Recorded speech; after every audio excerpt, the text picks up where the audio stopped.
Ala alihi wa sahbihi ajma'in. Amma ba'du. Yang sama-sama kita muliakan Ketua DKM Masjid Jami Al-Hikmah Al-Mukarram Al-Ustaz Suroto, yang saya muliakan segenap para pengurus DKM Masjid Al-Hikmah yang dimuliakan Allah, yang saya muliakan para asatidzah, tuan guru, kiai yang senantiasa dimuliakan oleh Allah Subhanahu wa taala, yang saya muliakan segenap jamaah bapak dan ibu DKM Masjid Al-Hikmah yang senantiasa dicintai oleh Allah Subhanahu wa taala. Apa kabar Bapak Ibu semuanya hari ini? Alhamdulillah, semuanya dalam keadaan sehat walafiat. Alhamdulillah, marilah kita panjatkan puji syukur kita kepada Allah Subhanahu wa taala yang telah begitu banyak memberikan kita kenikmatan, di antaranya nikmat iman, Islam, sehat, sehingga pada pagi hari ini kita semua tadi bersama-sama dapat melaksanakan salat subuh berjamaah di masjid yang kita cintai dalam keadaan walafiat. Salawat dan salam kita sampaikan kepada suri dan kita baginda Nabi besar Muhammad Sallallahu Alaihi Wasallam yang telah membawa kita dari zaman kejahiliahan menuju zaman yang penuh dengan ilmu pengetahuan. Hadirin yang dirahmati Allah Subhanahu wa taala, pada pagi hari ini tema yang akan saya sampaikan adalah tentang kunci kebahagiaan hidup kita di dunia dan juga di akhirat. Apa saja itu Bapak dan Ibu? Kuncinya yang pertama adalah kita harus, yang pertama itu takwa, bertakwa kepada Allah Subhanahu wa taala. Takwa artinya kita mengerjakan segala perintah-perintah Allah dan kita meninggalkan segala larangan-larangan Allah Subhanahu wa taala.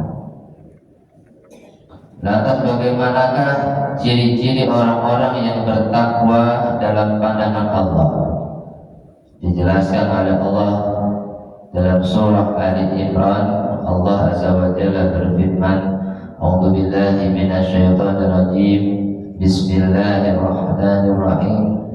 Alladzina yunfikuna fis sarra'i wad dharra wal kadhimina al-ghaidha wal 'afina 'anil nas.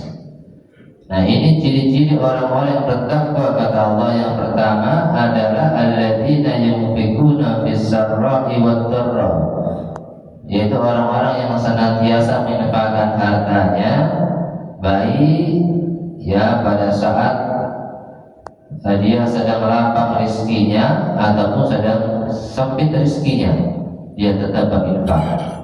Tetapi Bapak Ibu ya, terkadang kita fenomenanya kalau lagi banyak rezekinya ya rajin infaknya. Kalau kita lagi sempit sedikit rezekinya, kadang-kadang stop infaknya. Ya, ini belum termasuk golongan orang-orang yang bertakwa kepada Allah. Orang-orang yang bertakwa lagi banyak rezekinya, rajin infaknya. Lagi sedikit rezekinya pun tetap rajin infaknya, walaupun jumlahnya menjadi sedikit. Biasanya 100.000, 50.000 besar-besar. Karena lagi sedikit ya jadi 10.000, 5.000, 2.000, tidak apa-apa. Yang penting kita tetap istiqomah berinfak, selalu istiqomah. Yang kedua adalah alladzina yunfikuna fis sarra'i wad dharra. Yang kedua wal kadhiminal ghaidha, orang-orang yang senantiasa menahan amarahnya. Karena amarah ini Bapak Ibu, marah itu akhlak yang tercela. ya, akhlak yang tidak terpuji. Kalau orang marah, dia bisa menghina orang lain, caci maki orang lain, fitnah orang lain, adu domba orang lain, ghibah orang lain, ya, pukul orang lain, tendang orang lain, matahkan kaki orang lain. Kalau sudah saking dendamnya, dia bisa membunuh orang lain gara-gara marah. Makanya kata Rasulullah SAW, la taghdab walakal jannah. Janganlah kamu marah, maka bagi kamu surga. Tetapi Bapak dan Ibu, ternyata dalam ajaran Islam ada marah yang dibenarkan, ada marah yang mendapatkan pahala dari Allah Subhanahu wa Ta'ala. Nah, apa contohnya?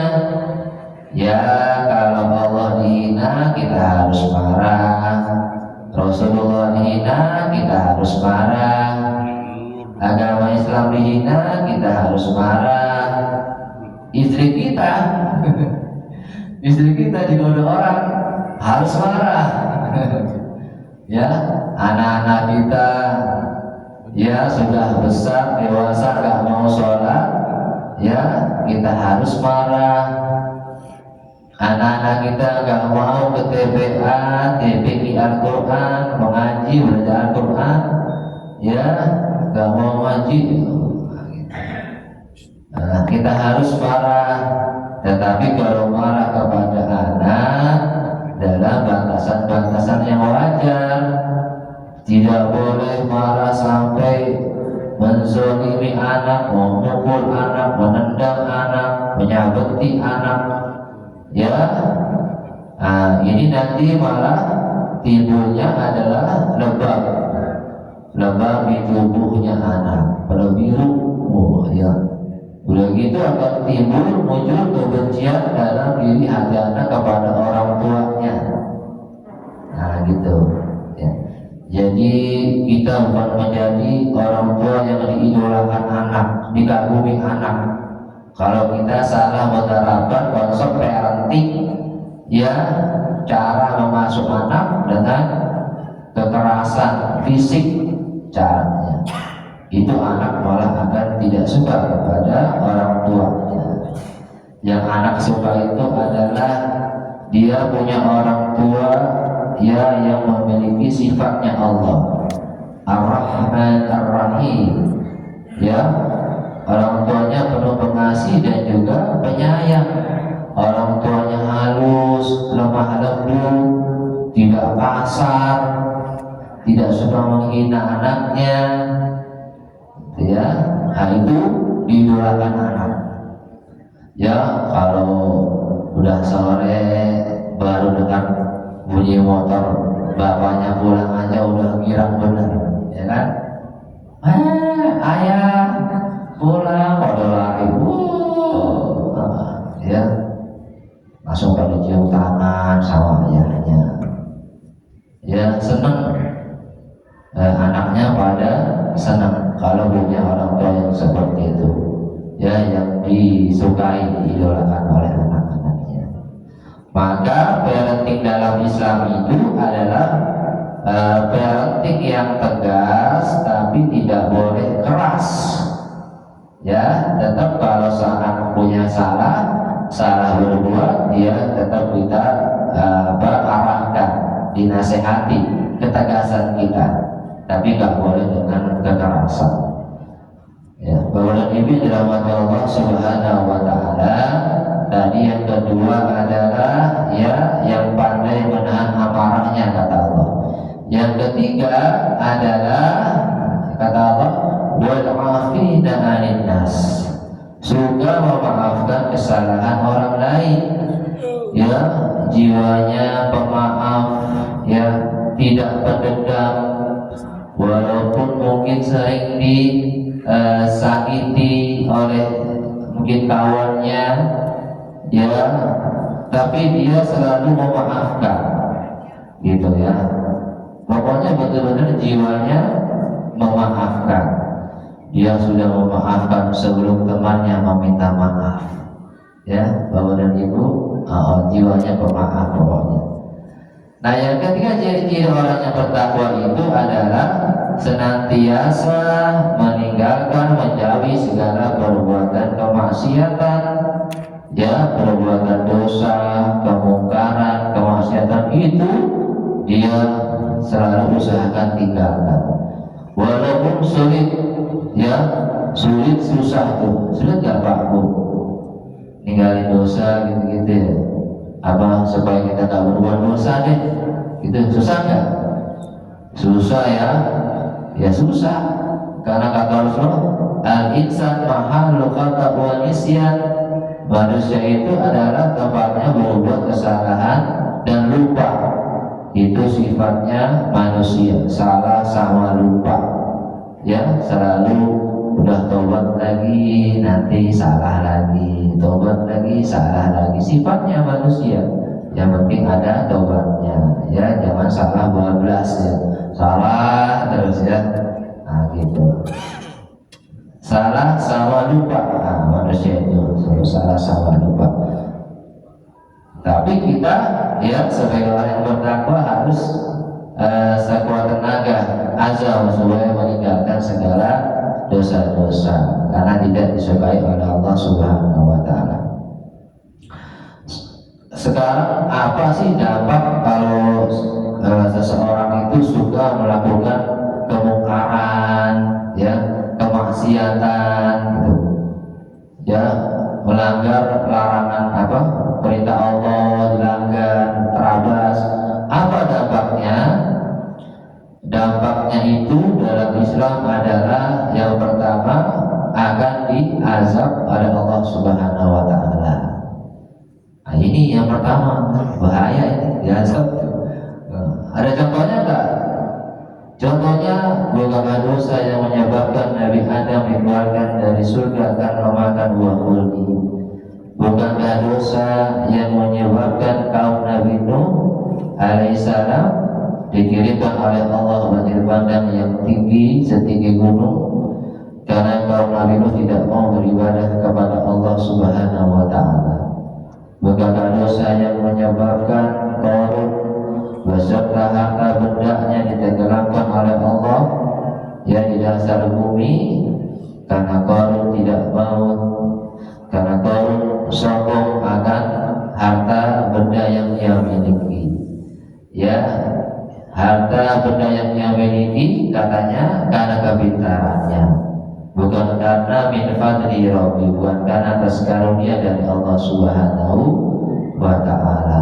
Yang pertama diazab. Yang kedua adalah dicabut rasa malu pada diri pelaku dosa. Nah, ini hilang rasa malunya kalau sudah berbuat, ya, yang tidak baik. Bagaimana contohnya?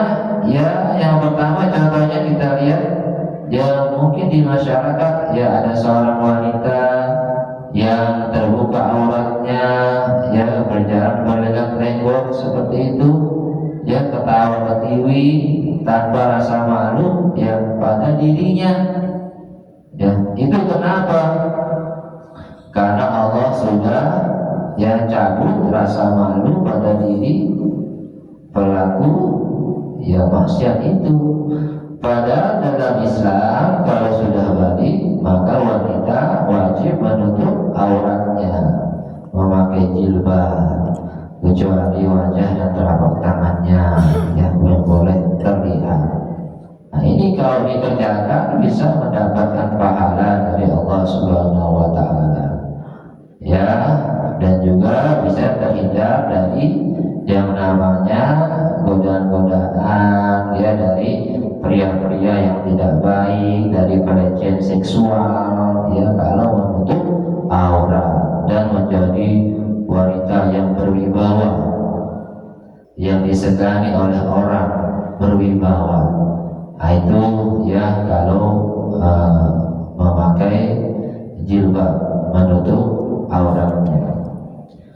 Ya, Bapak dan Ibu yang dirahmati Allah Subhanahu wa taala. Ya, selanjutnya tadi diazab, dicabut rasa malu. Ya, yang ketiga adalah akan mati dalam keadaan yang su'ul khatimah, kematian yang buruk. Ya, konsepnya gini. Konsep hidup tuh gini, Bapak dan Ibu. Kalau kita mau husnul khatimah, maka jadilah orang yang baik, gitu. Orang yang baik itu maksudnya bagaimana, Ustaz? Maksudnya adalah hatinya baik, pikirannya baik, ya, sikapnya baik, kata-katanya baik, selalu dalam kebaikan. Maka di akhirnya dia akan mati husnul khatimah, baik terus kelakuannya, perbuatannya. Sebaliknya kalau dia selalu berhati buruk, ya, berpikiran buruk, berkata-kata buruk, berbuat yang buruk-buruk aja, ya, maka matinya akan su'ul khatimah, gitu, su'ul khatimah. Dari perbuatannya itu konsepnya. Bapak dan Ibu yang dirahmati Allah Subhanahu wa Ta'ala, selanjutnya adalah kalau kita menjadi orang yang bertakwa, apa yang akan Allah berikan kepada kita? Bapak Ibu, yang Allah berikan kepada kita kalau kita jadi orang bertakwa ini adalah yang pertama keberkahan. Walau anna ahadal qura amanu wattaqau lafatahna 'alaihim barakatin minas sama'i wal ardh. Kalau seandainya penduduk negeri ini beriman dan bertakwa kepadaku, niscaya akan aku berikan keberkahan dari langit dan dari bumi. Itu kata Allah, berkah. Berkah artinya ziyadatul khair, bertambahnya kebaikan. Masya Allah. Ya, kalau orang sudah berkata bertambahnya kebaikan, banyaknya kebaikan yang datang pada dirinya, dan kebaikan itu menetap padanya, tapi kebaikannya nambah terus, bertambah terus. Nah itu, ya, bertambahnya kebaikan. Kalau orang bertakwa itu berkah rezekinya, berkah ilmunya, berkah keluarganya, ya, berkah usianya, berkah seluruh aspek dalam kehidupannya, pokoknya berkah. Ini orang yang bertakwa, ya. Apalagi yang akan Allah berikan kepada orang-orang yang bertakwa selain keberkahan adalah jalan keluar dari setiap permasalahan hidupnya. Masya Allah. Wa man yattaqillaha yaj'al lahu makhraja wa yarzuqhu min haitsu la yahtasib. Nah, itu kata Allah. Barang siapa yang bertakwa kepadaku, niscaya akan diberikan jalan keluar dari setiap permasalahannya. Nah, ini nih, cakep nih, ya, Bapak Ibu, cakep banget ini. Pokoknya setiap kita pasti punya masalah. Punya nggak Pak Bu? Punya, ya? Punya. Saya juga punya masalah, ya. Ustaz, kiai, semua juga punya masalah, ya. Semua orang yang hidup di dunia ini punya masalah, ya, dalam masalah kecil, sedang, besar, ya. Kuncinya sebesar apapun masalah yang ada dalam kehidupan kita, ya, kalau orang-orang yang gak beriman itu, ya, larinya ke diskotik, mabok, ya, gitu. Atau ada yang bunuh diri, ya, bunuh diri, gitu. Orang-orang yang gak beriman kepada Allah, gak bertakwa kepada Allah. Tetapi kalau kita orang bertakwa, jangan bunuh diri, jangan ke diskotik, ya, kita wudu, kita sholat. Setelah sholat kita berdoa kepada Allah Subhanahu wa Ta'ala. Ud'uni astajib lakum. Berdoalah kepadaku, niscaya akan aku kabulkan. Berdoa kepada Allah. Itu pasti Allah akan bantu tolong selesaikan masalah kita. Pasti ya Allah, innallaha ala kulli syai'in qadir. Sesungguhnya Allah Maha Kuasa atas segala sesuatu. Wah, itu konsepnya, itu kuncinya. Allah Maha Kuasa, Allah Maha Kuasa, berkuasa atas segala sesuatu. Gak ada yang sulit bagi Allah untuk menyelesaikan masalah kita.